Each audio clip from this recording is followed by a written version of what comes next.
Channel वालों का स्वागत है और नमस्कार।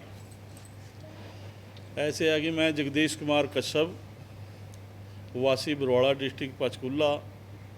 मेरे पिताजी का नाम श्री प्रेमचंद आर्या और दादाजी का नाम श्री दयाल प्रसाद आर्या। क्योंकि हमारे दादाजी और डैडी जी सदा ही जनसंघ के कट्टर समर्थक रहे हैं, उन्हीं की प्रेरणा से हम इस भारतीय जनता पार्टी के अंदर, मेरे भी अंदर एक जिज्ञासा आई भी जो ये भारतीय जनता पार्टी बनी है तो इसकी सदस्य लेनी चाहिए। जैसे मेरी मातर 14 साल की एज थी, मैंने 77 में जनता पार्टी चुनाव लड़ी और आपातकाल लग रहा था। जैसे दादाजी बात करते थे, ये ऐसे है, ये ऐसे है, ऐसे, उसकी प्रेरणा से मैंने 77 के अंदर नारे लगाए जनता पार्टी के। सरकार गठित हुई, कैसे हुई, क्यों हुई, हमें इसके बारे में कोई ज़्यादा ज्ञान नहीं था। 6 अप्रैल 1980 को भारतीय जनता पार्टी का जन्म हुआ और मैं 1982 से पूर्ण रूप से भारतीय जनता पार्टी का प्राथमिक सदस्य बन गया। 1982 के अंदर 84 में जब इलेक्शन हुए तो हमने पार्टी में जो भी जिम्मेदारी छोटी मोटी लगाई, झंडे, बैनर, डंडे या जो भी नारे मारने, हमने वो काम किया। फिर उसके बाद नियंत्रण आगे बढ़ते चले गए। फिर हम 87 के इलेक्शन में विधानसभा के में आ गए तो डॉक्टर मंगल सैन जी हमारे अध्यक्ष होते थे, उनके नेतृत्व में देवीलाल के साथ समझौता हुआ और हमने हरियाणा में सरकार बनाई। तो हमने काम किया। फिर हमारे पास छोटी छोटी जिम्मेदारियाँ आई, जैसे ब्लॉक का महामंत्री मैं युवा मोर्चे का बना। फिर आगे बढ़ते चले। 92 में 92 के अंदर डॉक्टर मुरली मनोहर जोशी जी ने जो राष्ट्रीय जो एक यात्रा निकाली है, उसके अंदर बहुत ही बढ़ चढ़ के सहयोग लिया। फिर उसके बाद अडवाणी जी ने एक यात्रा जो निकाली, उसके अंदर बहुत सहयोग और बहुत हमने उसका साथ दिया पार्टी को ऊंचाइयां पर ले जाने के लिए। फिर हमारा बंसीलाल जी के साथ समझौता हो गया और हमने सरकार बनाई सन 1996 के अंदर। तो हमने बहुत बढ़ चढ़ कर खुशी से काम किया। बीच बीच में हमारी जमानतें, हमारे जो कैंडिडेट खड़े होते थे उनकी जमानतें भी जब्त हुई, लेकिन हमने कभी हार नहीं मानी है।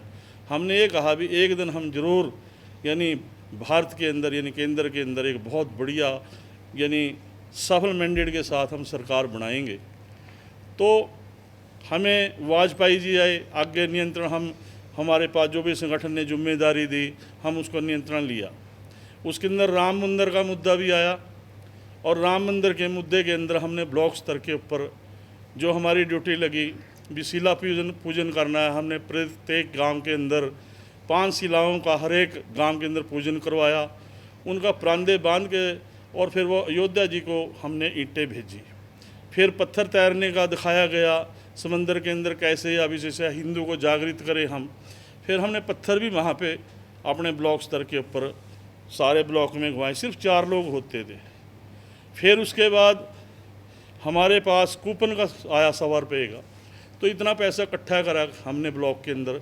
जब कोई मान ले पार्टी को, बीजेपी को यानी बिठाने वाला भी कोई है नहीं था उस टाइम, हमने कभी भी ये नहीं कहा भी हमने सत्ता का लालच कराया या सत्ता उड़ी जाएंगे।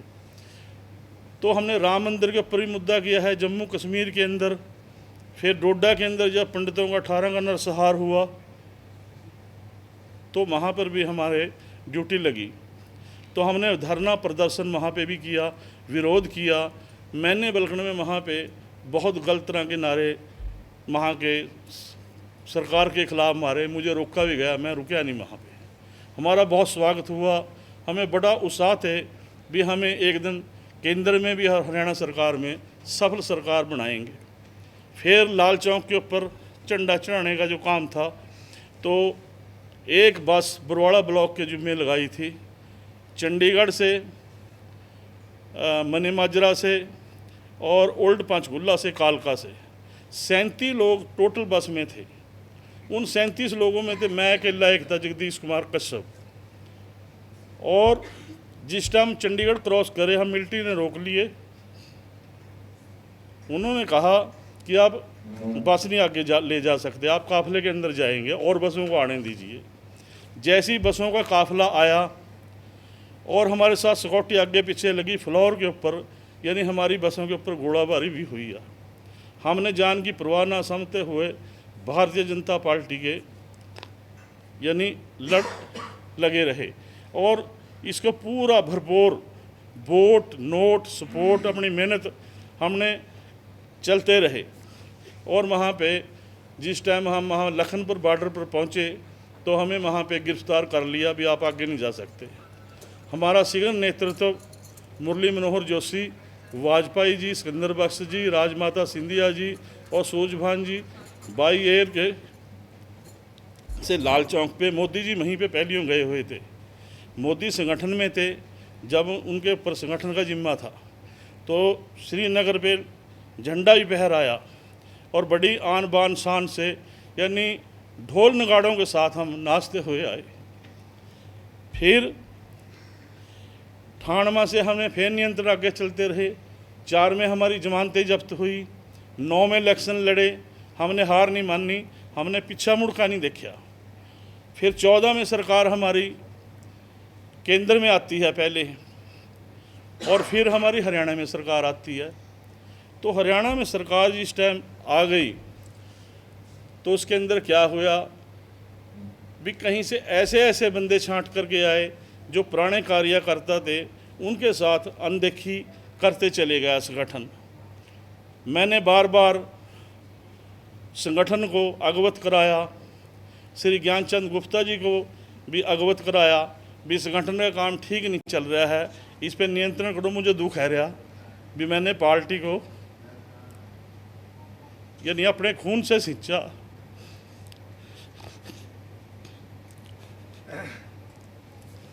भी इसको ठीक करो आप, लेकिन संगठन ने कोई ध्यान नहीं दिया।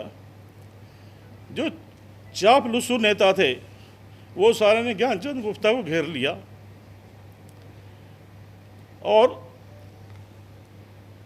पुराने कार्यकर्ताओं को अनदेखी लगातार करते चले गए।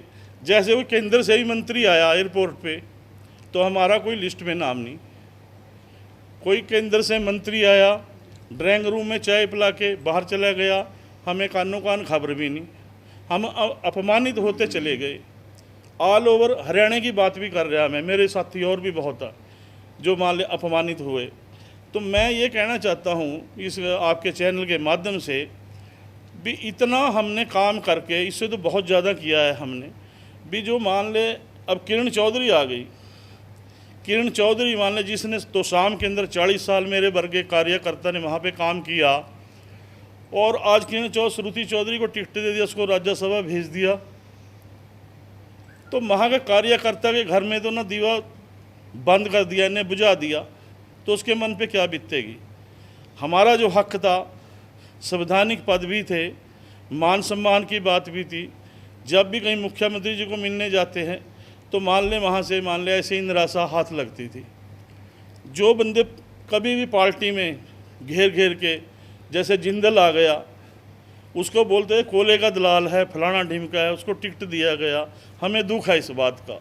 किरण चौधरी आई है, हमें दुख है इस बात का। हमें नहीं पार्टी में मिलाओ, अच्छी बात है, बहुत बढ़िया बात है, लेकिन मेरा ये कहना है भी जो पहले पुराने कार्यकर्ता, अब उनको तो संभाल लो। ये मनोहर लाल जी की बात कर लें, अपने मुख्यमंत्री जी की, वो शैलजा को कहते हैं ये दलित की बेटी है, इसका अपमान हो रहा है पार्टी में। अरे भले मानस खट्टर साहब, आपको अपने कार्यकर्ता तो नज़र नहीं आते जो 35-35, 40-40 साल, 45-45 साल जिन्होंने ज़िंदगी खपा दी, और आपको शैलजा की बहुत चिंता हो रही है। तो ये ऐसी ऐसी चीज़ें, क्रीमी लेयर ऐसे ही हमारे ओबीसी से आता हूँ मैं, पहले 8 लाख थी, फिर 6 कर दी, फिर उसमें यह दिखाया गया जब ओबीसी की नाराज़गी देखी तो फिर 8 कर दी, फिर कहता है बल्ले बल्ले मैंने बहुत बढ़िया काम कर दिया। भी तन्ने ऐसी क्या ज़रूरत पड़ गई है। फिर हमने ये केंद्र की सरकार के अंदर जो हमारी पहली बनी 283 सीट आई, और फिर आई हमारी 336, अब ये हमारी 240 क्यों आई हैं। ये सारा जो हमारा संगठन को जो लोग देख रहे हैं उनका संगठन पे कोई ध्यान नहीं है। ये पुराने कार्यकर्ताओं की अनदेखी का नतीजा है। आज हमें बैसाखियाँ लेकर के केंद्र सरकार को भी मान लो बैसाखियों के ऊपर हमें चलना पड़ रहा है। ऐसे ही हरियाणा के अंदर हमारे पहले 47 सीट, फिर घट के 40 सीट, फिर 40 पे हमने दुष्यंत के साथ समझौता कराया और फिर हमने समझौते हुए 4.5 उसके साल सरकार चलाई है।